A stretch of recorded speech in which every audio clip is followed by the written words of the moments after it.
Ang tanong na ating mga estudyante, Sir Ferds, paano lumitaw ang Pilipinas sa mapa ng daigdig? May mga teorya tulad ng vulkanismo ayon kay Billy Willis, isang kilalang geologo. Tinatawag din itong teoryang Pacific. Nabuo ang lupain ng Pilipinas sa pamamagitan ng pagputok ng mga bulkan. Ang mga bulkang ito ay matatagpuan sa ilalim ng Pacific Ocean sa gawing silangan ng kontinenteng Asya. Tinatayang naganap ang mga pagputok mga 200 milyong taon na ang nakalilipas. Nagkahiwa-hiwalay ang mga bato at nagkaroon ng katubigan sa pagitan ng mga nagkukumpulang bato at buhangin. Bunga nito ay nabuo ang malaking masa ng lupa o pulo.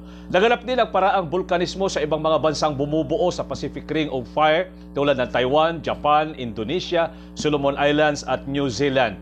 May 250 aktibong bulkan sa buong rehiyon. Ang Pilipinas ay may 22 aktibong bulkan na madalas ding pumuputok tulad ng Bulkang Mayon sa Albay, Canlaon, Negros Occidental at Taal sa Batangas. Bunga nito ay madalas na makaranas ng paglindol ang ating bansa.